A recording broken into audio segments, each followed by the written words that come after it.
Hey guys, welcome to the Snooze Bureau, where bureaucracy is gentle, reports are irrelevant, and sleeping on the job is highly encouraged. Tonight's story unfolds slowly, like steam rising from a forgotten cup of tea. It might just be the most uneventful tale you've ever heard, and that, my friend, is exactly the point. Before we begin, if this quiet corner of the internet brings you peace, feel free to like the video and subscribe. And if you'd like, let me know in the comments where you're listening from and what time it is over there. I always find it beautiful to see how far a soft story can travel. Now, dim the lights, let silence stretch itself out, and let's float together, one calm word at a time. You arrive at the diner at 11:47 p.m. It's not quite midnight yet, but the city's already half asleep. Only the streetlights still have the energy to pretend they're awake. The diner is closed to the public. There's a sign flipped backward that reads, "Closed for fold recalibration." You've always thought that sounded kind of poetic.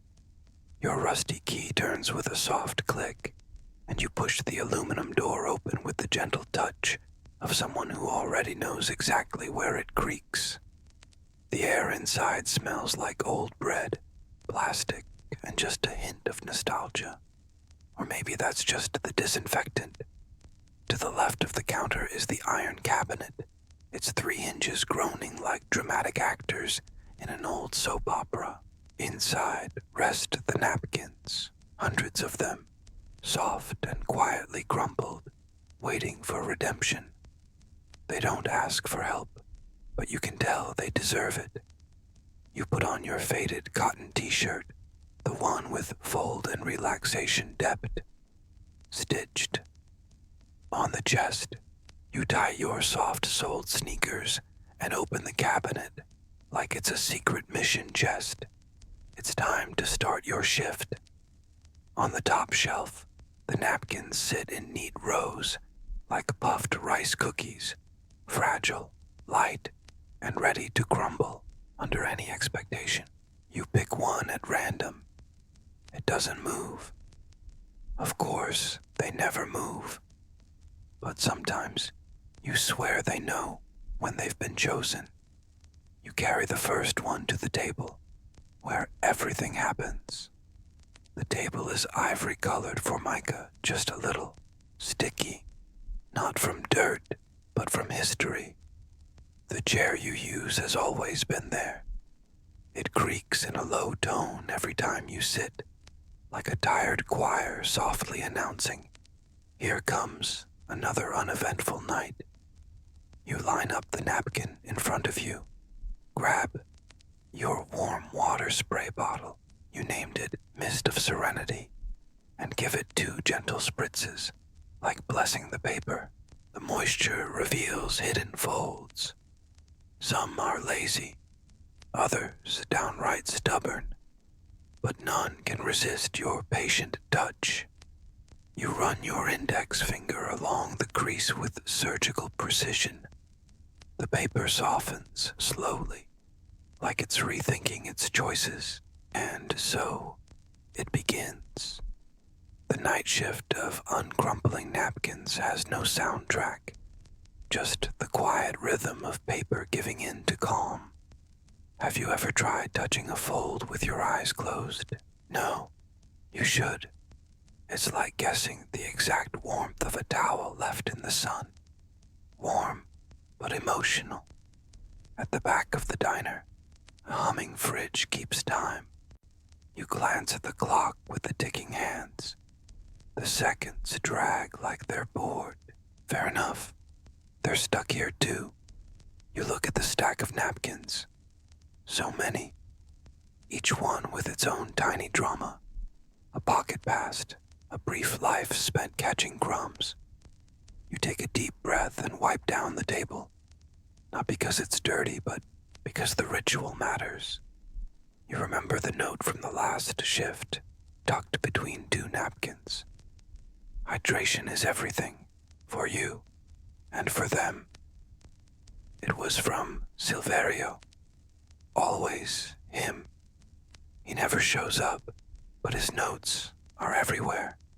Once, you even found one inside a ketchup packet. Condiments have feelings too. You didn't know how to respond. You finish uncrumpling the first napkin. It's smooth now, dignified, ready for a new fold. If anyone ever uses it again, you place it in the drying tray, like it's just left an existential spa. It's 12:04 a.m. The night still holds promises of slowness, and you're exactly where you need to be. Oh, and the AC actually kicked in tonight. A miracle, blowing a breeze on your neck like a hotel fan that almost works. You thank it silently. You pick up the second napkin.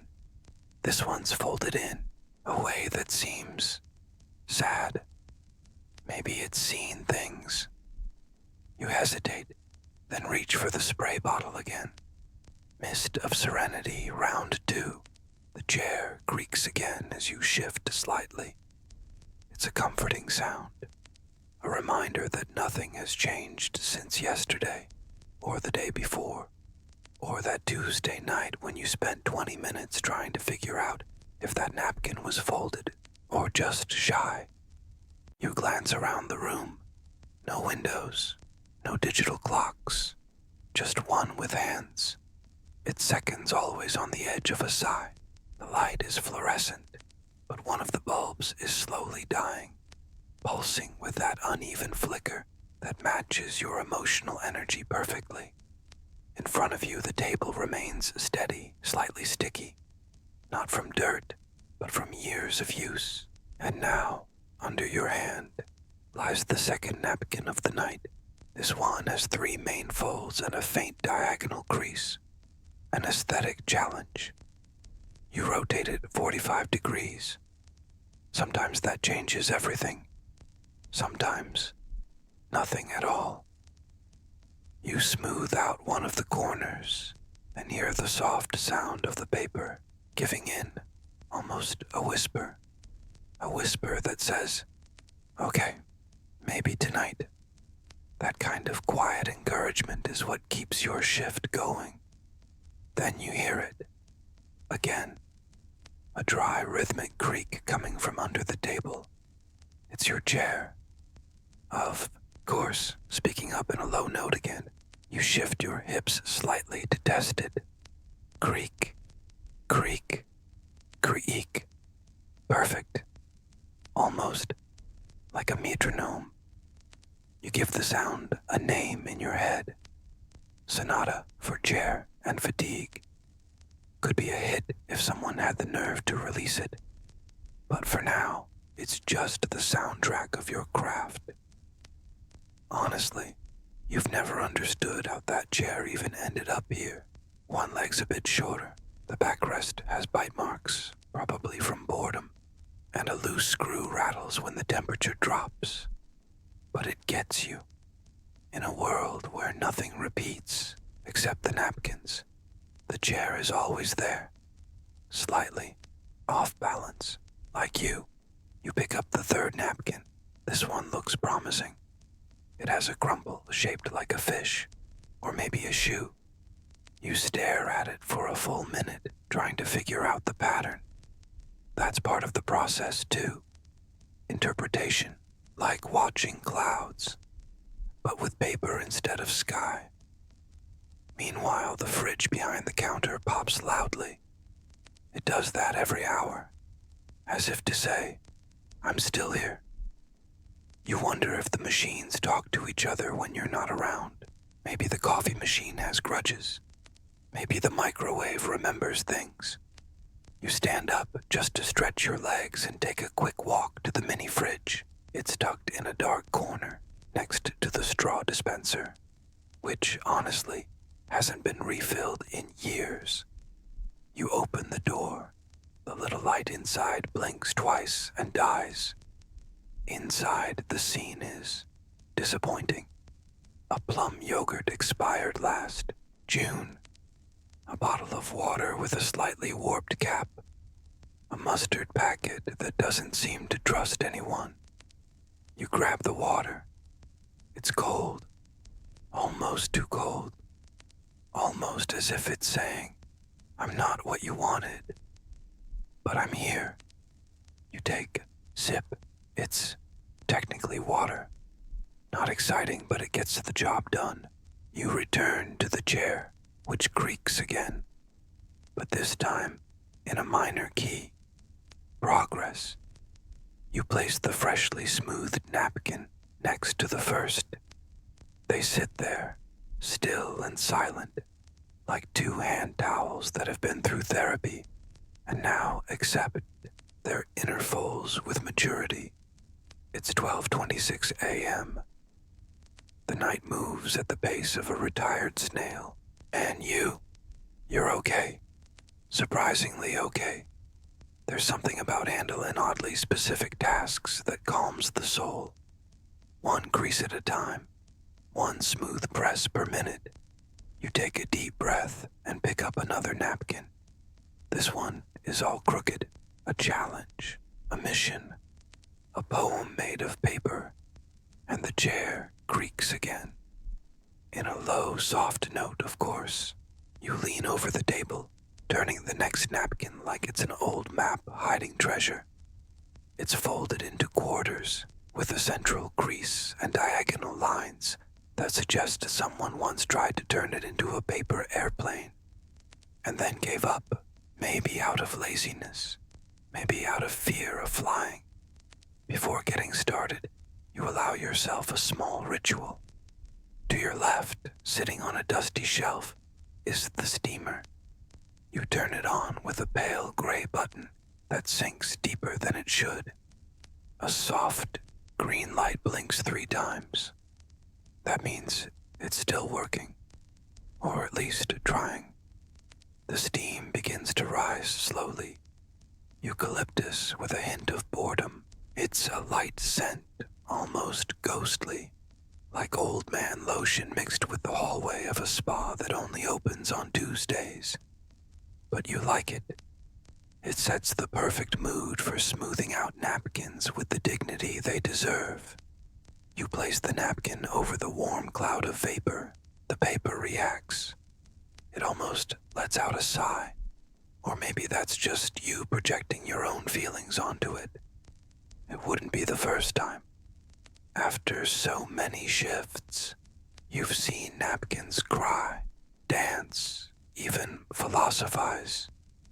All silently, of course. The steam fills the air with a lazy humidity that makes your forehead lightly glisten, and your bangs, if you still have any, strategically fall out of place. You close your eyes for a moment. You listen to the steamer's breath, the soft drip of the reservoir, and the gentle pop of a tiny bubble. It's an improvised meditation.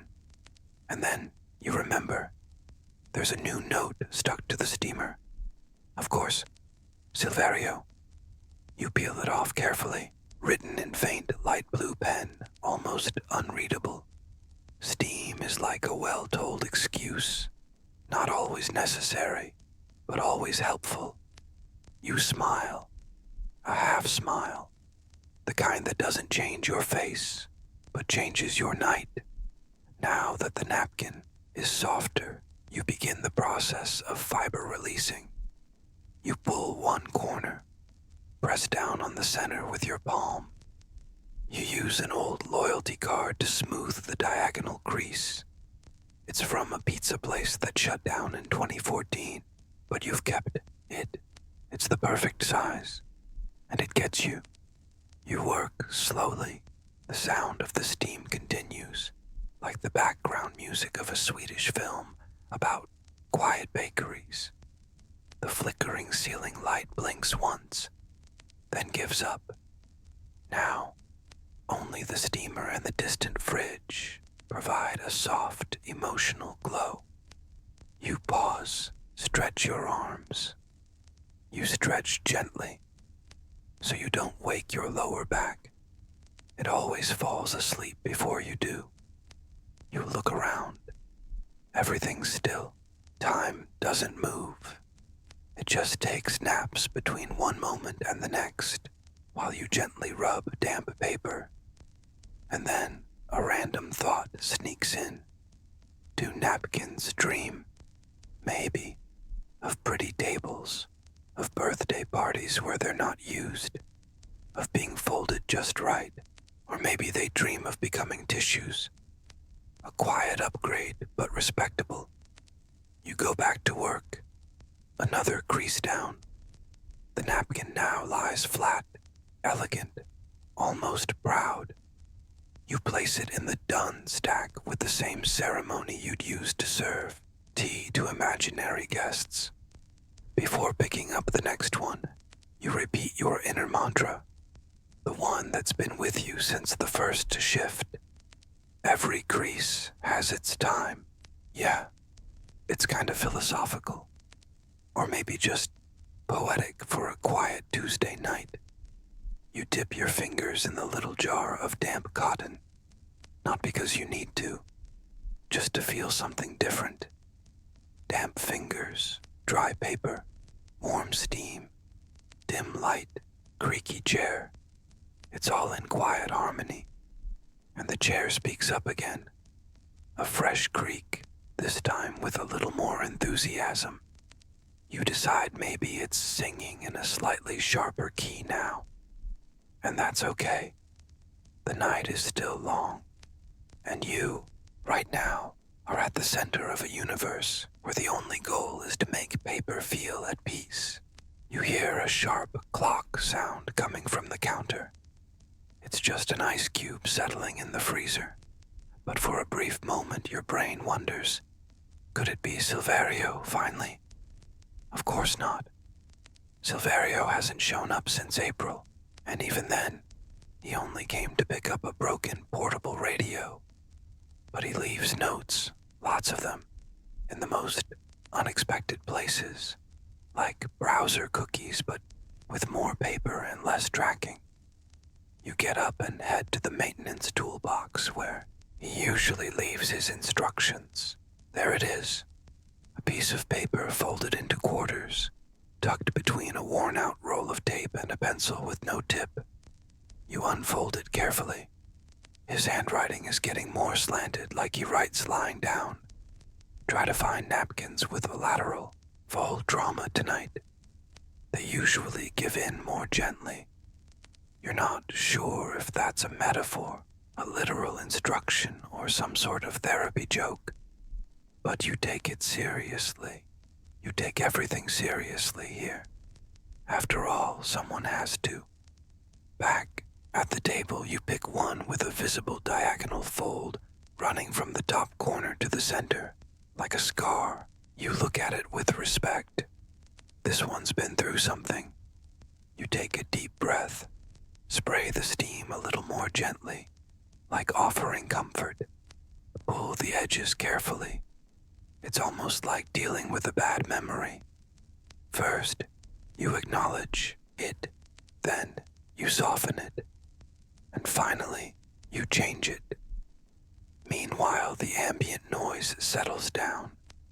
The fridge motor slows its hum. The steamer lets out a long breath, like it's sighing with you. The chair stays quiet for some reason, maybe mourning a napkin that couldn't be saved. You stretch, walk to the cabinet, grab another stack of 12 napkins. That's when you see a post-it stuck inside. Silverio again. Avoid folding napkins after 3:14 a.m. The energy shifts. You check the clock. 1:07 a.m. Plenty of time left to stay in the safe zone. You decide to organize the napkins by how rebellious they are. The ones that cooperate go in the gentle pile. The ones that need more coaxing and handwork go in the sensitive pile. And the truly stubborn ones, the ones that resist steam and prayer, you place in the Horatio pile. You don't know why it's called that. It just is. Some nights, it's all Horatios, and you don't judge. One of them, probably a Horatio, has a zigzag fold, like it danced the cha-cha before landing on your table. You laugh quietly, not out loud, of course. Silence here is sacred, but there's room for mental smiles. You try the reverse pressure with the side of the fingernail method. It works. The crease backs off.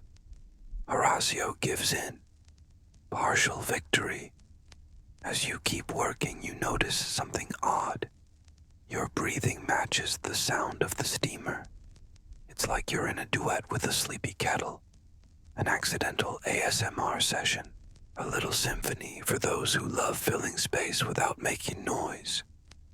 Then, from the corner of your eye, you see movement.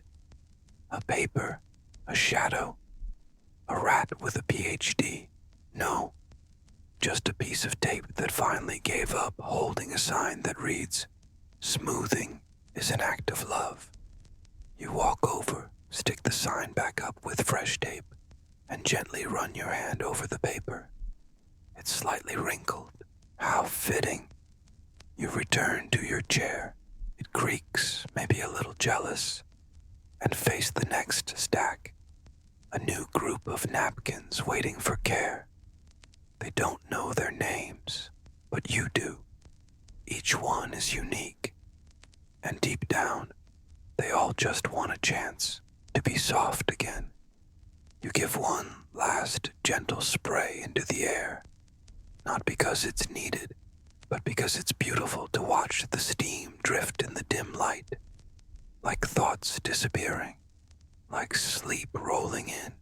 You pick up a napkin with a thicker texture, one of the industrial types, as you like to call them. It feels like it came from a world where coffee shops are always quiet, snacks are always fresh, and customers say things like, "If you, please." But even this noble napkin has creases. No one gets away untouched. You run your fingers along the edges and feel something odd.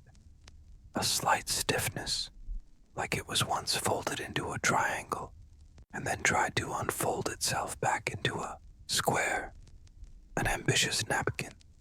You respect that. You start with the center crease.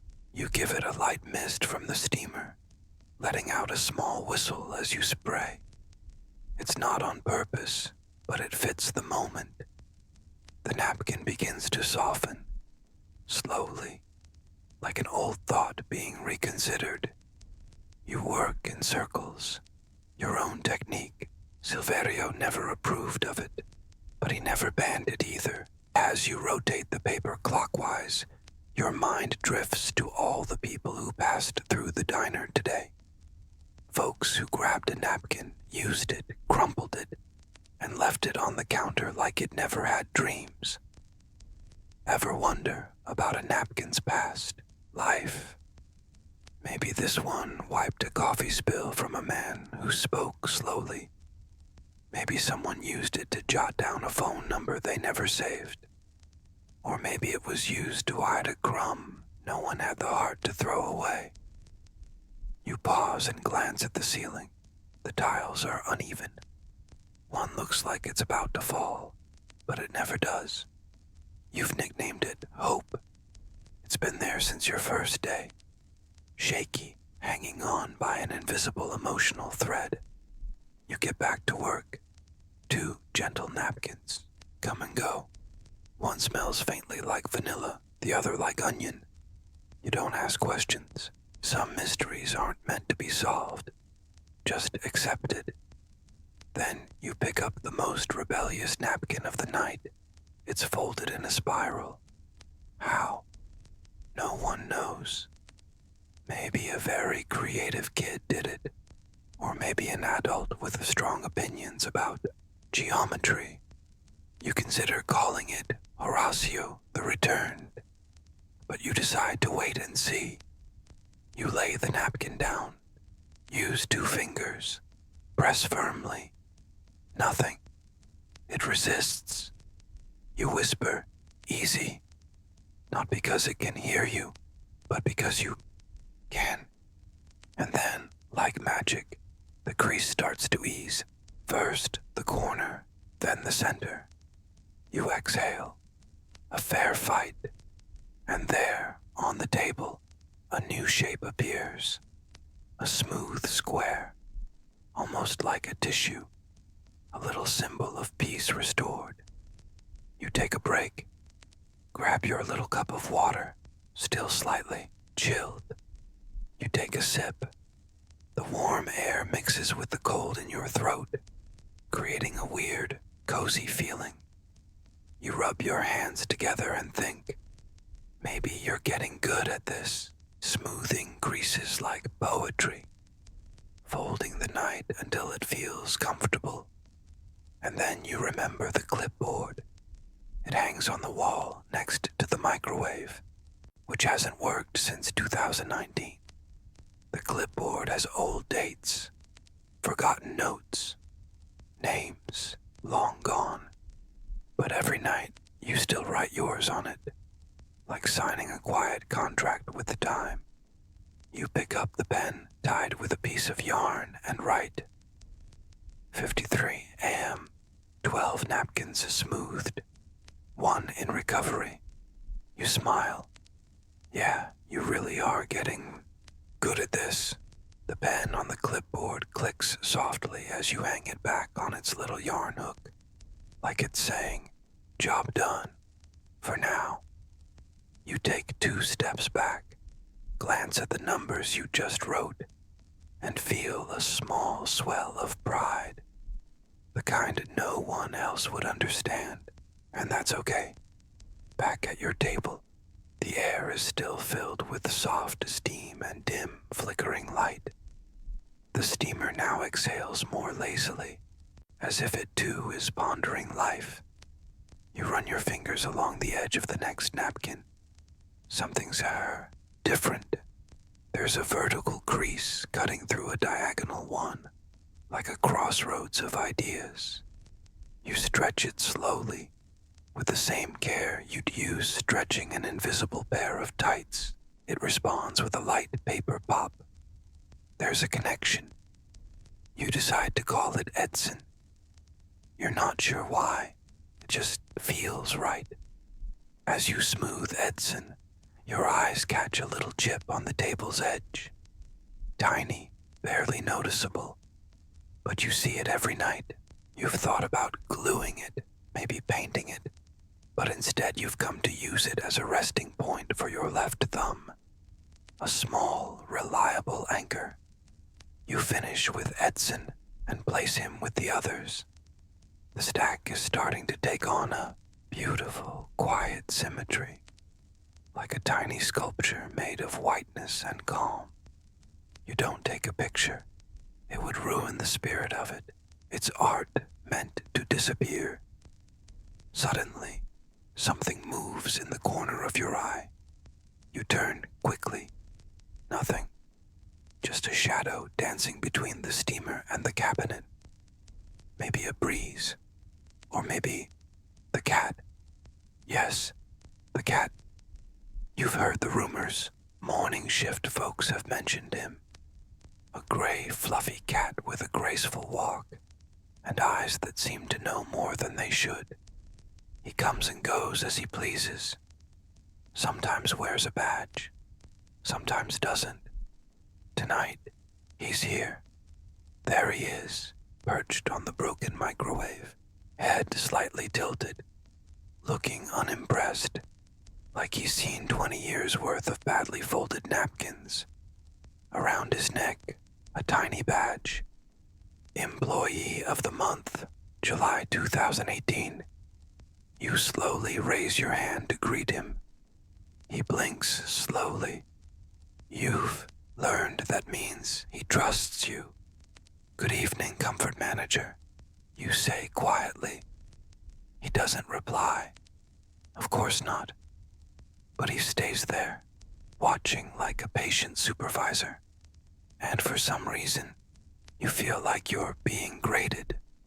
You sit up straighter, smooth with more care, spray with more grace. Even the steam seems to come out more politely. The cat yawns. a long, thoughtful yawn. Then he settles down, curls up, and closes his eyes. His shift must be more philosophical. You turn back to the napkins. One is folded in four, its corners tucked inward. You call it the shy one. It doesn't resist, but it doesn't help either. It seems like one of those napkins that just wants to be left alone. You treat it gently. Smooth every edge with the care you'd use folding a letter to a faraway friend. When you're done, it seems relieved, or maybe just flat.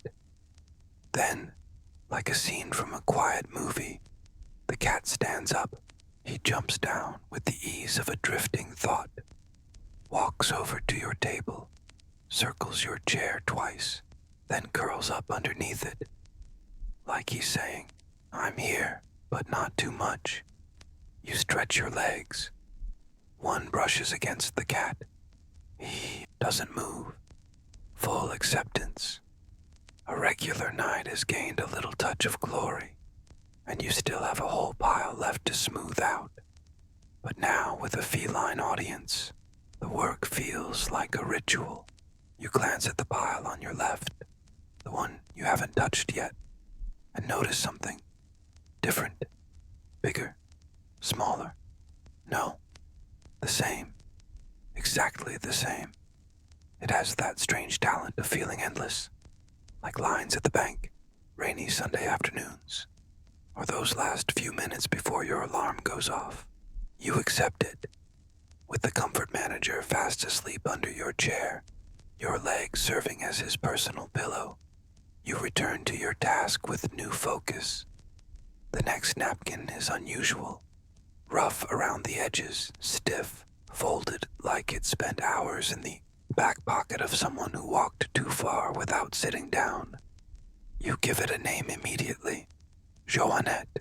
It makes no sense. But the word shows up, settles in, and you go with it. Joannette, the grumpy napkin. It feels like paper that was soaked and dried out against its will. You spray a little more steam than usual. It crackles, softens, then gives in. And you think, maybe we're all a little like Joannette at 2:08 in the morning. As you work, your ears sharpen. It's like the silence itself starts whispering, a faint metal click from the top shelf. You ignore it, probably the stapler again. It tends to shift around when it gets humid, or when the night gets too philosophical. Next to the done pile, there's a metal tray where you place the finished napkins. You start lining them up more carefully now, almost like a quiet little dance. Each sheet gets its place, its own bit of peace. You pause. Something on the clipboard catches your eye. A tiny detail you hadn't noticed before. A doodle in the lower corner. Maybe a fish, maybe a laurel leaf. You're not sure, but it looks fresh. You stand up, walk over, and there it is. A new note. Some creases are meant to be kept. Don't fix them. Just listen. Silverio. Again. Always him. You return to your chair. She's been quiet tonight, almost reserved. Maybe the cat is, keeping her in check. Or maybe she's just tired of groaning. You pick up the next napkin. It's folded in half with a little triangle cut from the corner, like someone used it as a stencil, or tried to make art. You examine it gently. You name it, Vicentina. Yeah, this one's definitely a Vicentina. As you work on her, the steamer releases a dramatic puff of mist. You give it a look. It gets it. Mutual respect. Vicentina is easygoing. In seconds, she's stretched out smooth, like a tablecloth on a family lunch table. You line her up with the others. The pile grows, slowly, as if it's testing whether it deserves to. The clock reads 2:27. You don't really feel time, or maybe you feel it too much. One of those. Outside, the world is a quiet gray carpet. The front window of the diner's fogged up on the inside. You walk over, draw a circle with your finger, and peek outside. Not a soul. Just street lamps and an empty bus stop. Everything feels like it's on pause, like the world is waiting for you to finish smoothing things out. You go back. The cat has changed positions. He's purring now, a soft hum, like a fan gently spinning out good emotions. You decide the next napkin will get your best effort tonight. You choose carefully. It's folded like an envelope. You call it unsent letter. You mist it with care. Smooth it in 3 motions. Use your thumb in a way you learned back in January. On that night when the rain hit the roof so hard, everything felt more alive. The paper gives in so smoothly it almost feels like it rehearsed this. You smile. The cat purrs louder. The chair groans just a little, in a cheerful tone. Everything clicks into place. Your shift goes on. There's more paper ahead, but inside you already feel the silence turning into comfort. You stretch gently, careful not to disturb the cat. He's now lying on his side, belly up, paws stretched out like he's dreaming of slow-motion lizards. You watch him for a moment, feeling that quiet kind of envy we only feel for those who can sleep deeply on a cold floor. But the next task calls you back, a small napkin, almost a perfect square. It's thin and has 2 well-defined creases, like it had been carefully folded and kept in someone's shirt pocket. Maybe by someone who thought it was too nice to use, or someone who just forgot about it. You pick it up with both hands, like holding a soft secret, and you decide to call it Dr. Nilsson, a formal name for a napkin that clearly lived an organized life. Dr. Nilsson is cooperative. You barely need to mist it. It opens easily, like someone who trusts right away. You smooth the lines with a microfiber cloth, one you brought from home and no one else uses. Your little professional luxury. Halfway through, you hear the straw shelf creak. It does that sometimes, just to remind you it's still there, even though it hasn't been stocked since 2021. You glance at the clock, 2:58 a.m., that dangerous hour. Just 16 minutes from the 3:14 threshold, as mentioned in the Silverio's notes. That blurry line between the shift and the cosmic edge of the absurd. You decide to pick up the pace just a bit. Not out of fear, out of respect. You grab another napkin. This one's a mess. Folded in 4, then again, and probably crumpled out of frustration. A maze made of paper. You consider skipping it, but you can't. It intrigues you. You decide it needs a full name. Something like Pedro Antonio. Yes, that fits. And you promise to give him your best. As you work on Pedro Antonio, you discover a small hole in the center. It doesn't ruin the napkin, but it suggests it once sat beneath a cold drink. You respect the scar. You don't erase it, just smooth around it. While working, you feel something settle inside, focusing on the texture, the soft sounds, the simple rhythm of the task. The world outside could be anything, but in here, it's just steam, paper, and patience. The pile of smoothed napkins now covers nearly half the table. a white landscape shaped by peaceful hands. You pause and walk over to the corner where an old box of cheese puffs has been sitting for weeks, maybe months, but tonight you decide to eat one. Just one. It's a little stale, but strangely meaningful. You take a slow bite. It crunches like a promise never kept. Tastes like a made-up childhood memory. You return to the table. The cat is softly snoring now. Little sounds like rain tapping on a metal roof. You lean over one more napkin. This one smells faintly of disinfectant. A clean smell, almost like a hospital, that makes your nose twitch and your memory stir. You name it Sibeli. Sibeli has 2 creases and 1 fish-shaped wrinkle. You don't ask why. You just accept it. That's how things work here. When you finish smoothing her out, the clock reads 3:11. Silence. The cat opens one eye. So do you. 3 minutes until the symbolic hour. You decide not to touch another napkin until it passes. You just sit there, watching the steam drift through the air like a thought that doesn't need solving. And for the first time tonight, you feel time pause. Just a little. Just long enough to remind you that the world keeps turning. Even if all you're doing is smoothing out its edges 1 napkin at a time. It's exactly 3:14 a.m. You hold your breath, but just out of habit. Nothing explodes. No one walks in. The light doesn't flicker any more than usual. The steamer keeps its soft hiss, and the cat doesn't even bother to open his eyes.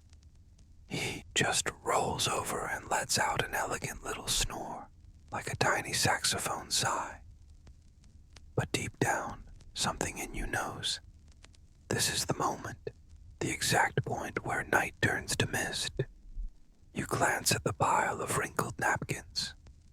They seem oddly calm, like they've understood the energy has shifted. You pick the next one with a little extra care. It has a circular crumple in the middle and 2 odd creases in the corners. Looks like a flower that gave up blooming. You call it Delmira, and like every ritual, you gently mist her with the steam. Delmira is tough, not because she resists, but because she's complicated. Every fold leads to another. It's like talking to someone who answers every question with a new one. You don't argue, you just follow. As you work, you start to talk to her. Not out loud, more like relaxed telepathy. You ask Delmira, why did you fold yourself this way? There's no reply, of course, but you feel like there's a story there. Maybe she had a rough moment with a hot pastry. Maybe she sat under a cold drink on a lonely day. You smooth her edges with damp fingers. You use your old loyalty card like an emotional spatula. With each gentle press, she gives in a little more, and you realize every crease has a backstory, just waiting to be softened. Then, a sound from the back of the diner. A soft beep, kind of shy. You get up to check. Behind the door to the supply closet, the ice cream machine is lit up. 1 button is blinking. You press it. It stops. Silence. You imagine the machine as an old lady, a bit high maintenance, just needing a little attention. You give her a casual 2-finger salute like, "See, I'm here." Then head back to your station. While you were gone, the cat took your chair. Of course. You stop and look at him. He's sitting upright, like a real manager. Half-closed eyes. A face that quietly says, "Good job."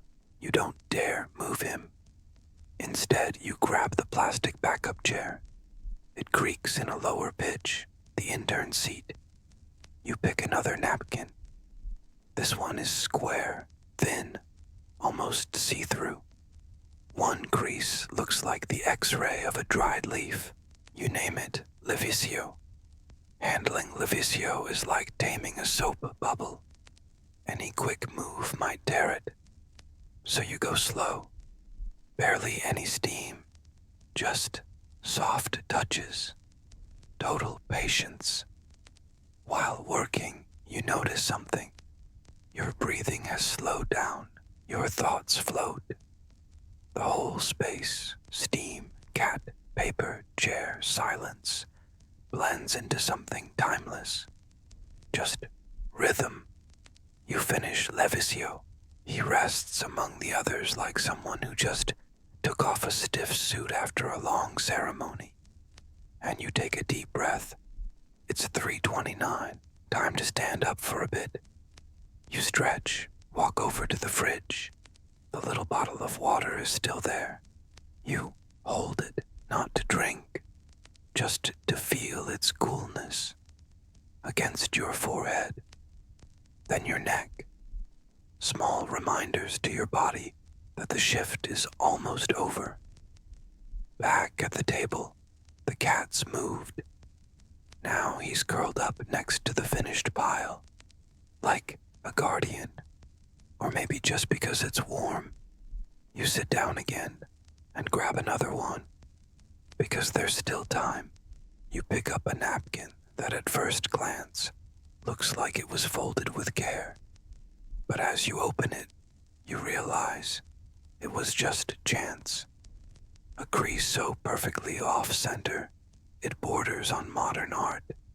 You hold it between your fingers, tilt your head, and study it like a quiet painting in a sleepy Tuesday afternoon gallery.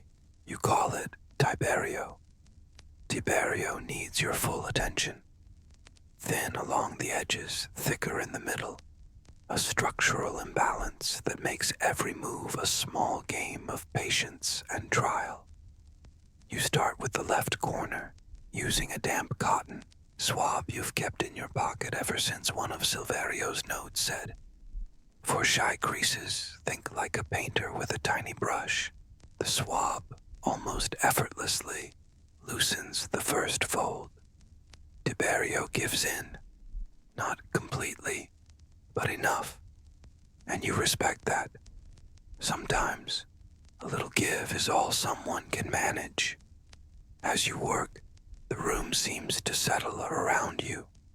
The kitchen light you never turned on begins to stretch through the door crack, wide and golden like a cheap dream. You notice the sounds have changed. A deeper hum comes from outside. Maybe a passing truck, maybe the sound of the world waking up, or just the city taking a deep breath between thoughts. You close your eyes for a second, just to listen better. And then a memory drifts in. The night you almost quit this job. It was January. Rain came through the skylight. The napkins were already damp before you could even touch them. And still, you came in. Because deep down, something comforting lives in continuing. You open your eyes. Tiberio is almost done. You smooth the center with your palm, gently turning it like you're calming a pot of popcorn about to pop. And he responds. Finally flat. Finally at peace. You smile and notice it's already 3:52 a.m. The cat moves. He stretches slowly, then gracefully jumps onto the table. He walks between the finished napkins with a grace that feels like magic. You watch in silence. He pauses in front of the neat pile, picks one at random, and sits on it. "Of course, boss, it's all yours," you whisper. He licks a paw, then looks at you. And in that look, there's something you can't quite read. Maybe gratitude, maybe approval, maybe just sleepiness. You go back to the unfinished pile. It's smaller now, and not just in size. It feels lighter, as if the simple act of continuing has gently taught the universe how to behave. You grab another. This one has a circular fold that looks like a small flower. It's pretty in a way. You call it Florencio. Working on him feels like trimming a tiny tree. Soft touches. No rush. As you ease Florencio's folds, you realize your fingers have muscle memory now. You don't even think about the steps. They just happen. Like breathing, like blinking, like remembering who you are while doing something that doesn't seem to matter.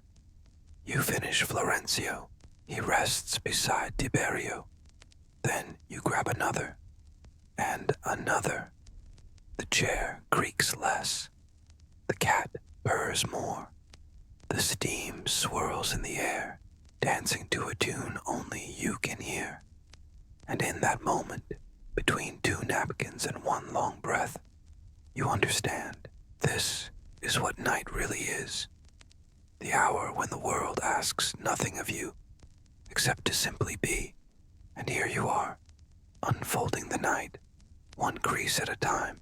The clock keeps moving with the gentleness of someone who doesn't want to interrupt. It's now 4:12 a.m., that time when silence shifts in temperature. It's not cold anymore, but not warm either. Just lukewarm, in an existential kind of way, like a forgotten sip of tea, or the hug of a blanket that no longer wants to hold you. You stand up to shake the numbness from your legs. The floor is slightly sticky, as always, and makes that soft, damp sound with each slow step, echoing in your mind like a reminder that the world is still on pause, at least until the sun decides to rise. You walk to the back door and rest your forehead on the glass. Outside, a lone street lamp blinks like a tired eye. No cars, no human sounds, just the distant hiss of a garbage truck that seems to come from another dimension. You return to the table.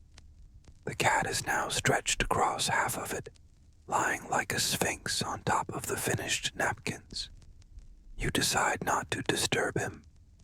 You slide your chair a little to the side and pick up a new sheet of paper. This one is complicated.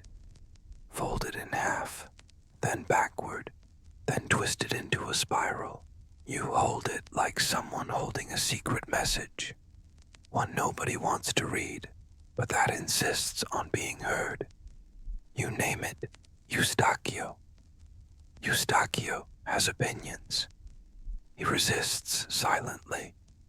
Every attempt to smooth him out creates a new crease, as if he's fighting against his own softness. You try a different approach. You lay the paper over a folded cloth, then gently move your finger in small circles without pressing, a touch so light it borders on absurd. But it works. Little by little, Eustachio gives in. First the bottom corner, then the center, and finally, that stubborn fold on the left side. "Thank you, Eustachio," you whisper, like you're saying goodbye to an old friend. You place him with the others and feel a quiet sense of pride, the kind that doesn't need to be spoken, just felt. Out of the corner of your eye, you notice the cat watching you.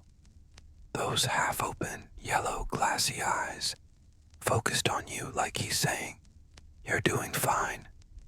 You nod, a small gesture, but it feels like enough. The next napkin is folded in a zigzag pattern, like someone tried to make waves, or maybe a fan, but gave up halfway through. You name it Ondulino. Ondulino is fun to work with. Each crease has its own rhythm. You find a flow, touch and wait, like you're playing a paper instrument. With every motion, there's a soft sound, a brief change in texture. In the middle of the process, you notice something odd, a circular mark in the center, like a cup once sat there for just a moment. Maybe tea, maybe coffee, or maybe the quiet aftermath of an unspoken conversation. You smooth around the mark with extra care. You don't try to erase it. You respect it. After all, some stains aren't flaws. They're decorative scars. Andolino joins the rest, now smooth, like he's saying, "Thanks for not rushing me." You take a deep breath. The scent of damp, paper, faded eucalyptus, and filled-up silence flows into your lungs with the softness of a blanket warming in the sun. You pick up the next one. It's thin, almost see-through, like it could disappear at any second. You hold it with both hands and don't even try to give it a name. Some napkins don't need that. Just attention. You begin the process. A gentle touch here, a soft press there. The steam swirls around like fog from an indie film. And for a moment, everything seems to make sense. Or maybe it doesn't. And honestly, that's okay. Outside, the sky starts to change color, like someone slowly turning up the brightness. It's not morning yet, but it's no longer night either. It's that quiet in-between moment when anything feels possible, even falling asleep with a napkin in your lap and a cat as your supervisor. You glance at the remaining pile of crumpled napkins. Not many left now. Maybe 6 or 7. They sit there in silence like the last guests at a party who aren't quite ready to leave but also don't want to be in the way. You roll your shoulders.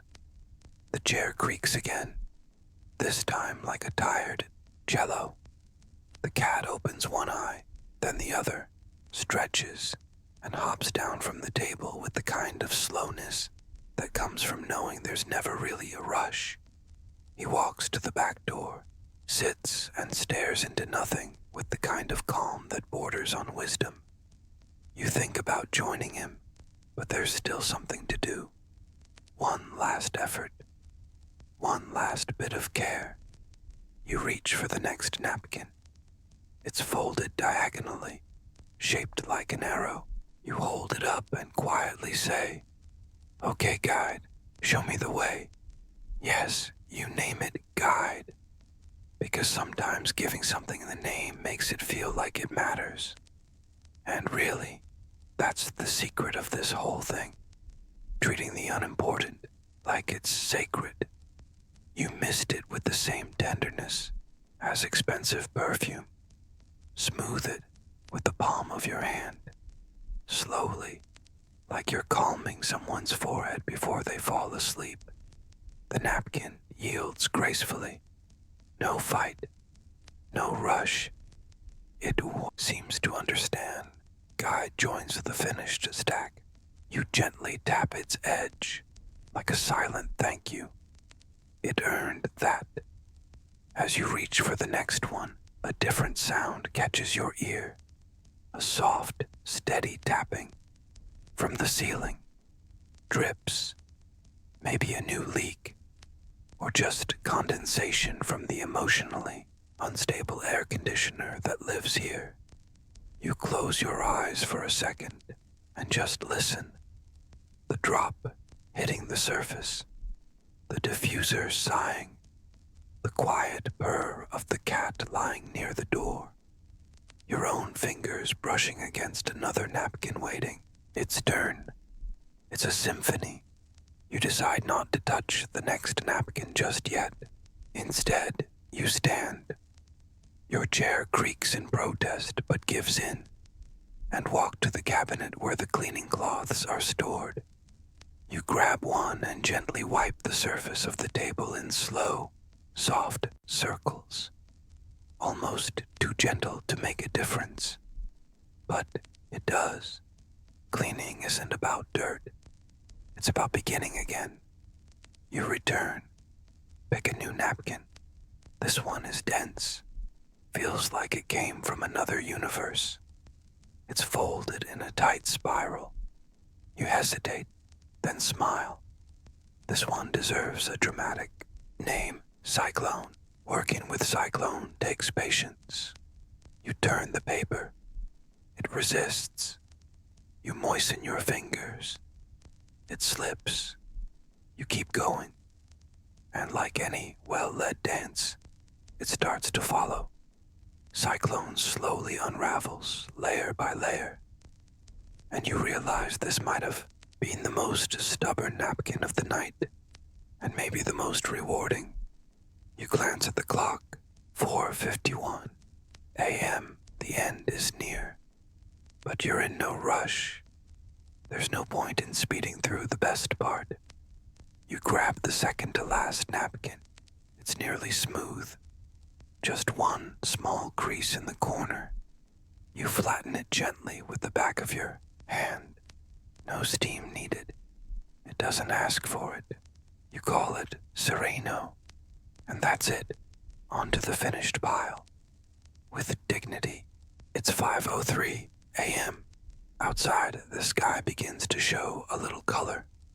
Not blue yet, but a soft, washed-out gray, like recycled paper left to dry. The street is still empty. The street light out front has finally blinked off, and the light inside the diner now feels like the brightest spot for miles, a kind of beacon for those who live on the edge of sleep. You pick up the last napkin from the pile. It's folded in a strange way, almost like a seashell. 3 corners turned inward, forming a quiet little spiral. You hold it gently.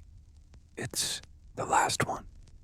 And without even thinking, you name it Ingerino. You hold Ingerino in both hands like it's an ancient relic. You run your fingers along its curves, like you're trying to read some hidden message. And maybe there is one. Maybe inside this paper is a forgotten thought, a tiny trace left by someone without even realizing it. You spray it with a little extra care.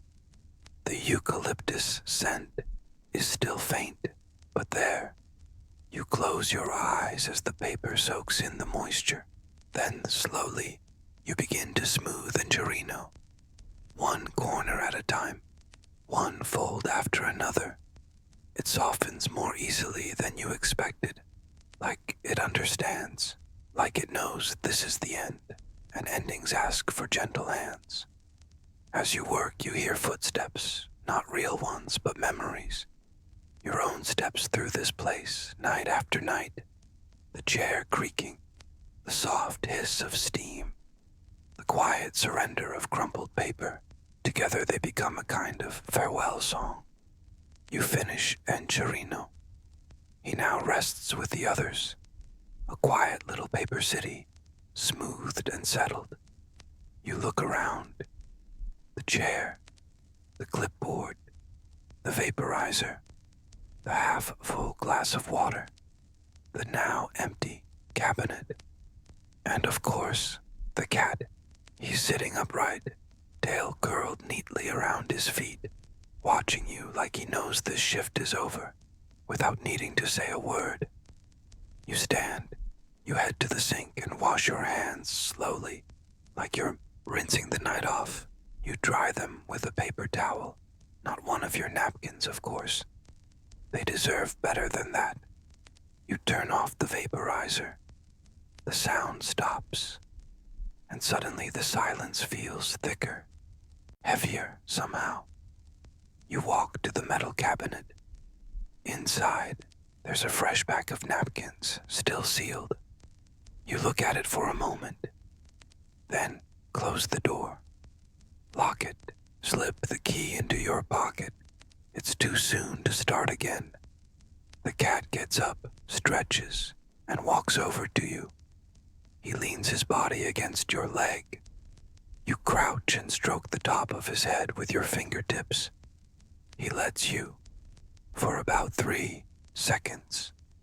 Then, with all the quiet pride of a diplomat, he walks away between the tables and vanishes. You grab your backpack, it's been waiting since the beginning of your shift, and head for the door. Before stepping out, you turn back. The table with its perfect stack, the slightly crooked chair, the light still glowing, and that quiet feeling of a job well done, the kind that only really shows up when no one's watching. You smile to yourself and walk out. The street is cold, but not biting, the kind of cold that wakes up slow. You tuck your hands into your pockets and start walking, one step at a time.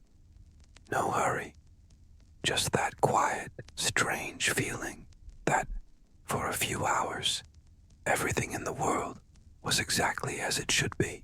It's 5:16 a.m. when you turn the corner of the diner, walking slowly along the sidewalk, still damp from the night air.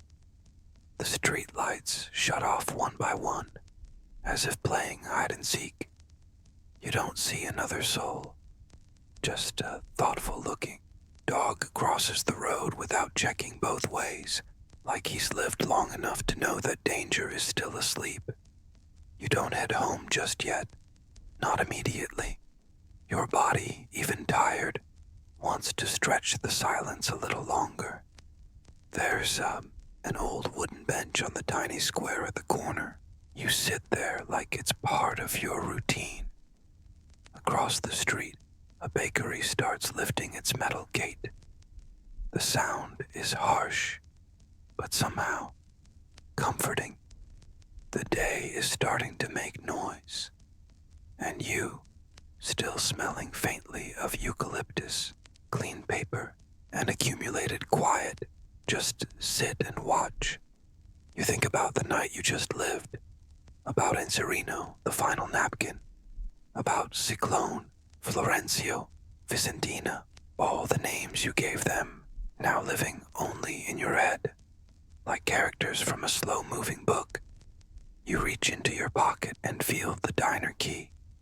Cold, small, important. A car drives by. Slowly, a muffled radio song seeps through the windows. Soft, distant, like it's playing from inside a pillow. You don't catch the words, but the feeling is familiar. It's the kind of music that only exists at this hour, somewhere between the last yawn of the night and the first sneeze of the morning. You close your eyes, take a deep breath, and for a brief moment, the whole world feels completely quiet inside you. By the time you get up, it's already 5:27. The sky is almost blue now, the kind of blue that looks like it was tested on fabric before being released into the air. You head home. It's a path your feet know better than your thoughts. And with each step, your body loosens. Your shoulders drop. Your mind goes quiet. You pass the closed newsstand. Outside, a stack of still-wrapped newspapers waits. You smile. More paper. More folds ahead. But not for you. Not today. Today, you're going home. Your building smells like old hallways and an elevator that takes 2 minutes to decide if it wants to work. You take the stairs. Slowly. 1 floor at a time.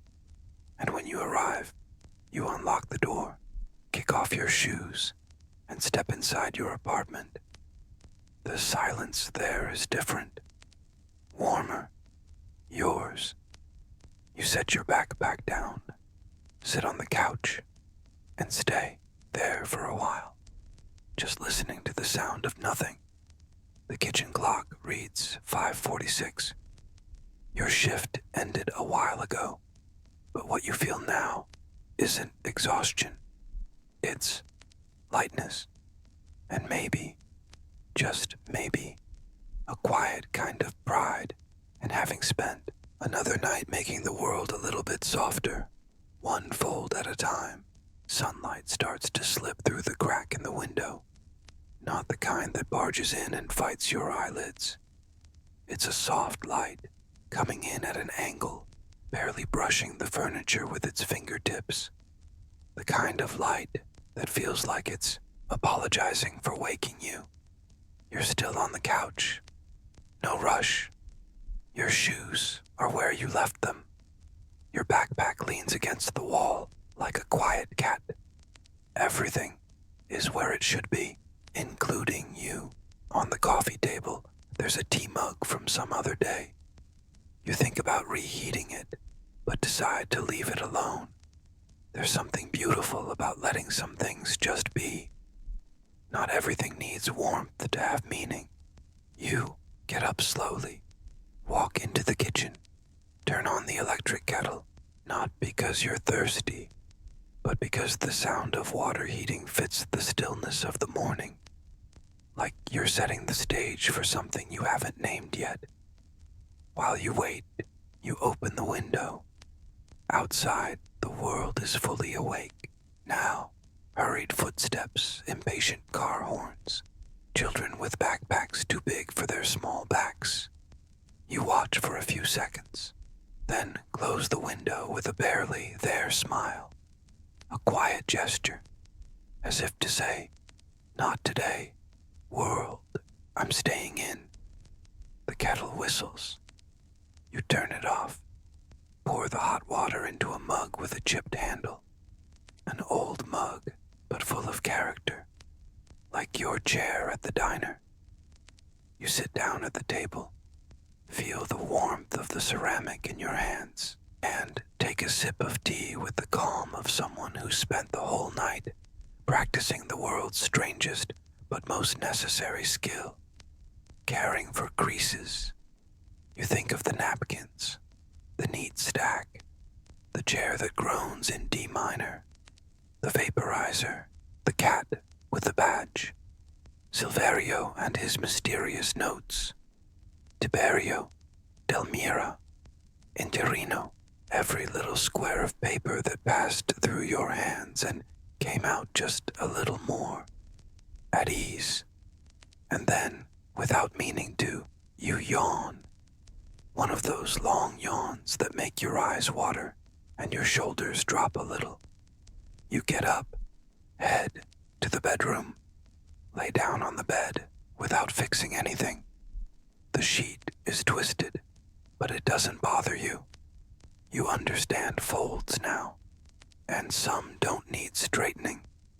The cat didn't come with you, of course, but in your mind, he's still there, lying on the pile, watching with half-closed eyes while you unwrinkle an entire night of invisible noise. You close your eyes and you think, maybe there's no such thing as a small task, just tasks done with care, and maybe, sometimes, that's all the world really needs. Now, the story has come to an end, but here, in the quiet that lingers after the last page, you can still take a deep breath and just stay. No rush, no creases, nothing left to fix. Picture yourself sitting on that same bench from earlier, the one in the quiet square at dawn, still holding a warm cup of tea in your hands. The sound of the world hums softly in the background, like a slightly fuzzy radio station. Nothing is asking for your attention. Nothing needs to be done. The bench understands. The breeze is gentle. And time just drifts by like a slow-moving cloud across a late winter sky. Feel the weight of your body resting calmly, like a freshly smoothed napkin laid out on the table of a peaceful life. No fold matters anymore. Nothing needs fixing now. You're at peace, in your own rhythm, in your own space. And if sleep hasn't come yet, that's okay too. Stay here as long as you like. Let this calm spread through you, slowly, like eucalyptus mist in an empty room, like a cat purring just because, like a night that refuses to end. Close your eyes. Feel the stillness between one thought and the next. You did what needed to be done, and you did it with care. Now, the only thing left to do is nothing. Good night. End of script. Sweet dreams.